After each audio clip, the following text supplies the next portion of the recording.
तुम्हाला माहिती आहे मी जेव्हा म्हणतो मी पुन्हा येईल तर मी येतोच। आपण त्यांचं स्वागत करूयात।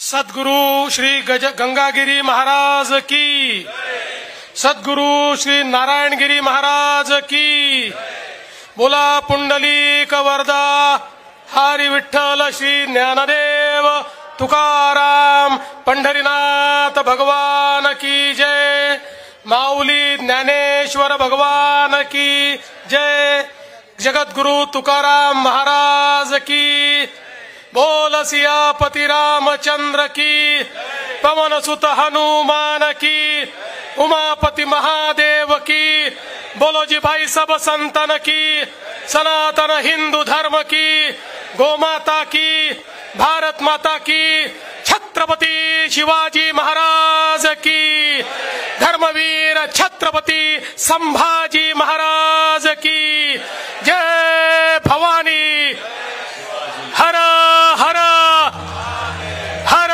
हर, जय श्री राम। आज परमपूजनीय हबप रामगिरी महाराजांच्या चरणी या ठिकाणी प्रणाम करून त्यांच्या निमंत्रणावरून या ठिकाणी माझ्यासोबत आलेले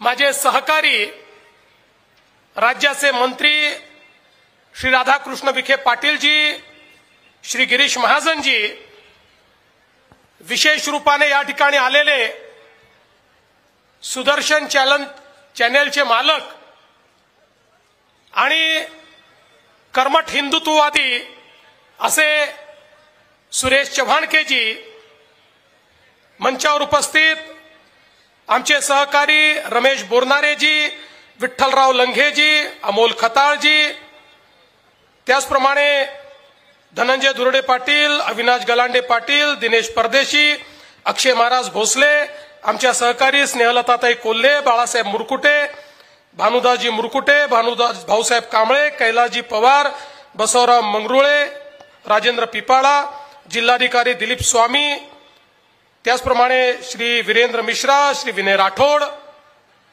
मंचावरील सर्व मान्यवर आणि या ठिकाणी इतक्या विराट संख्येने उपस्थित असलेल्या, पहिल्यांदा तर रक्षाबंधन येत आहे त्यामुळे माझ्या सगळ्या लाडक्या बहिणी आणि सर्व माझ्या भाविक बंधूंनो, आज मी मुंबईवरनं आलो आणि मुंबईवरनं आमचं विमान उडाल्यानंतर आम्ही तिघही मंत्री अथांग समुद्र पाहत होतो आणि विचार करत होतो हा किती मोठा समुद्र आहे। त्यावेळी आम्हाला कल्पना नव्हती की या ठिकाणी सप्ताहाला आल्यानंतर जनतेचा समुद्र देखील आम्हाला पाहायला मिळेल। ज्यावेळी हेलिकॉप्टरने उतरत होतो त्यावेळी मी दोघांनाही दाखवलं, बघा त्या समुद्रापेक्षाही मोठा हा भाविकांचा समुद्र या ठिकाणी आपल्याला पाहायला मिळतोय। 178 वर्षाची ही परंपरा सप्ताहाची जी सद्गुरु गगनगिरी महाराजांनी सुरू केली, गंगागिरी महाराजांनी सुरू केली आणि आज रामगिरी महाराज अतिशय समर्थपणे गंगागिरी महाराजांची ही परंपरा या ठिकाणी चालवत आहेत। मागच्याही काळात मला येण्याची संधी मिळाली, त्याही वेळेस मी बघितलं इथली शिस्त, इथली भाविकता आणि सगळ्यात महत्वाचं इथे ज्यावेळेस प्रसाद घेतला जातो त्यावेळेची जी काही या ठिकाणची तत्परता आहे, या सगळ्या गोष्टी मला असं वाटतं जगापेक्षा वेगळ्या आहेत। म्हणजे जर आपण विचार केला तर याचाही एक गिनीस रेकॉर्ड तयार होऊ शकतो, अशा प्रकारची व्यवस्था या ठिकाणी पाहायला मिळते।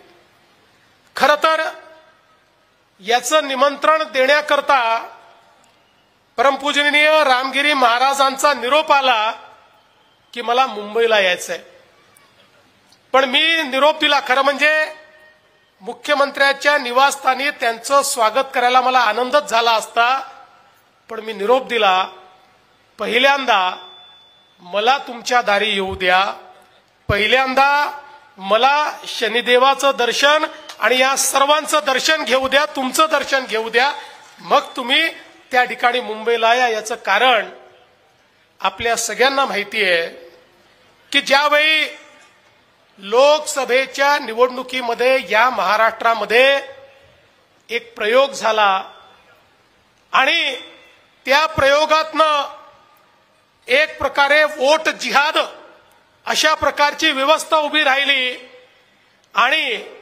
राष्ट्रीय विचारांना पराजित करण्याकरता काही लोक एकत्रित आली आणि ज्यावेळेस हे षडयंत्र लक्षात आलं त्यावेळी आम्ही, मी असेल, शिंदे साहेब असतील, आम्ही सगळ्यांनी या महाराष्ट्रातल्या आध्यात्मिक शक्तीला आवाहन केलं आणि आम्ही परमपूजनीय रामगिरी महाराज आणि इथले जेवढे आध्यात्मिक संत आहेत त्यांना हे सांगितलं, हे राजकीय आक्रमण नाही आहे, हे आक्रमण आपल्या संस्कृतीवर असलेलं आक्रमण आहे, हे सांस्कृतिक आक्रमण आहे.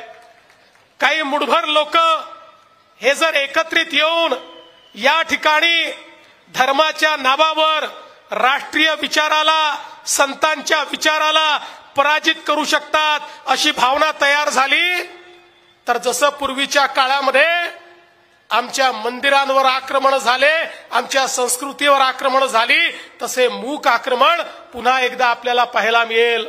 सरकार येतील, सरकार जातील, खुर्ची कोणाचीच परमनंट राहत नाही, पण आपला देश आणि आपला धर्म हा कायम राहायला पाहिजे. कारण आपल्याला छत्रपती शिवरायांनी सांगितलं, स्वराज्य कशा करता, देव, देश आणि धर्मा करता, रयते करता स्वराज्य, हा मंत्र छत्रपतींनी आपल्याला दिला.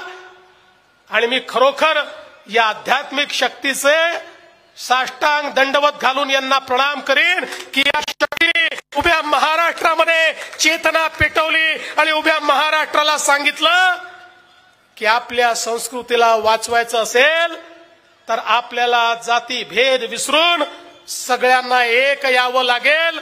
जो विचार संतांनी दिला, ज्या विचारातून 800 वर्षाची आमची परंपरा वारीची सुरू झाली, ज्याच्यामध्ये कोणी मोठा नाही, कोणी लहान नाही, जात नाही, पात नाही, भाषा नाही, प्रत्येक जण एकमेकांमध्ये विठ्ठलाला पाहतो, प्रत्येक जण एकमेकात पांडुरंगाचं दर्शन करतो, प्रत्येक जण फुगडी घातल्यानंतर एकमेकाच्या पाया पडतो आणि तूच मोठा आहे सांगतो.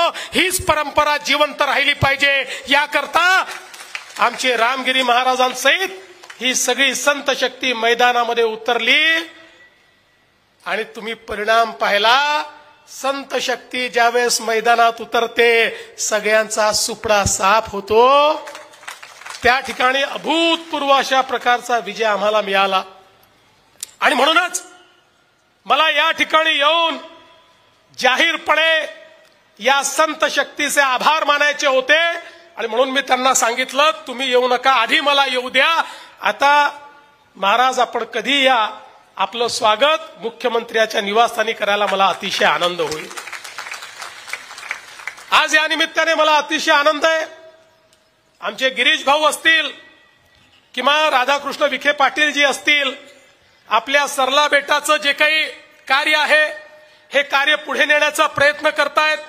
या ठिकाणी भाविकांकरता ज्या व्यवस्था करता येतील त्या व्यवस्था करण्याचा प्रयत्न करतायत आणि त्यातच शनी देवगाव बंधारा हा एक अत्यंत महत्वाचा बंधारा आहे. मला याची कल्पना आहे की हा बंधारा झाला तर आमच्या शेतकऱ्यांचंही मोठं कल्याण होणार आहे आणि म्हणून आजच तुम्हाला वचन देऊन जातो, शनी देवगाव बंधारा आम्ही करणार म्हणजे करणार, निश्चितपणे हा करणार.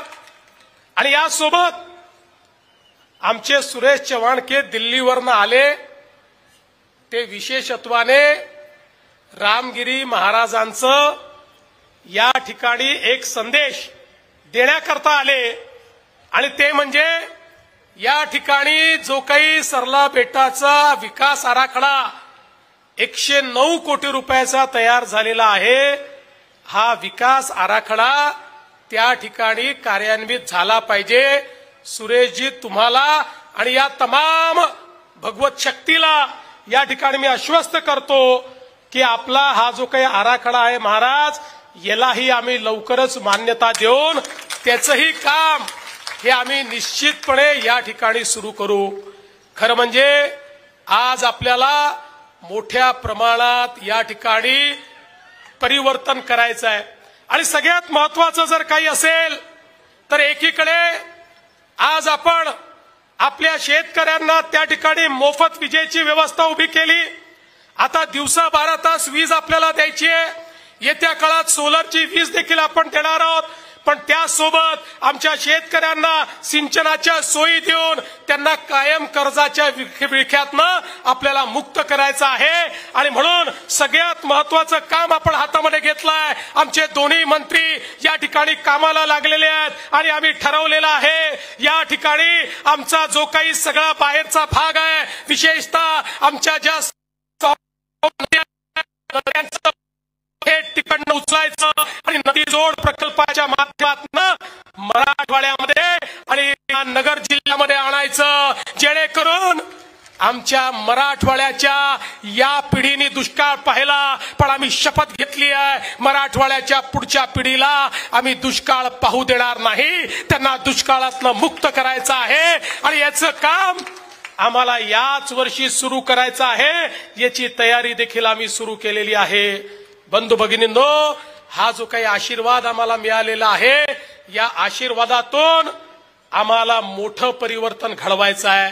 आणि म्हणून आमच्या लाडक्या बहिणी असतील त्यांनाही मी सांगू इच्छितो, आम्ही तुमच्या पाठीमागे उभे आहोत. आमच्या शेतकऱ्यांच्या पाठीशी आम्ही उभे आहोत. आणि ज्या ज्या गोष्टी करण्याची आवश्यकता आहे, आपण आम्हाला 5 वर्षाकरता निवडून दिलेला आहे.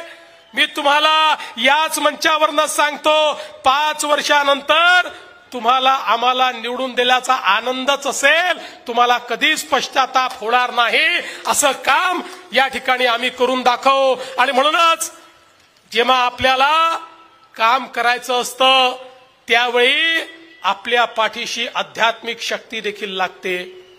आध्यात्मिक शक्ती ही आपल्याला सन्मार्गाने चालायची ताकद देते. आध्यात्मिक शक्ती ही आपल्याला सुविचार देते. आध्यात्मिक शक्ती ही खऱ्या अर्थानं आपल्याकडनं चांगली कामं झाली पाहिजेत अशा प्रकारची प्रेरणा आपल्याला देते. आणि म्हणूनच ही शक्ती प्राप्त करून घेण्याकरता या ठिकाणी आलो. एकीकडे मंचावरून या ठिकाणी रामगिरी महाराजांची शक्ती आणि चराचरात वास करणारी गंगागिरी महाराजांची शक्ती आणि त्या शक्तीचं स्वरूप तुम्ही सगळी मंडळी या ठिकाणी आहात. तुमची शक्ती आणि तुमचा आशीर्वाद या ठिकाणी प्राप्त करतो. आणि तुम्हाला पुन्हा एकदा सांगतो, आता या वर्षी आलो, दरवर्षी येणार. आणि तुम्हाला माहिती आहे, मी जेव्हा म्हणतो मी पुन्हा येईल तर मी येतोच. आज आमच्या एकनाथराव शिंदे साहेबांना खरं म्हणजे माननीय प्रधानमंत्री महोदयांची वेळ मिळाली, त्यामुळे त्यांना तिकडे जावं लागलं. ते देखील येणार होते. पुढच्या वर्षी आम्ही दोघंही येऊ आणि आमच्या अजितदादांनाही घेऊन येऊ. मी पुन्हा एकदा महाराज आपले मनापासून आशीर्वाद घेतो आणि आपण निमंत्रित केलं त्याबद्दल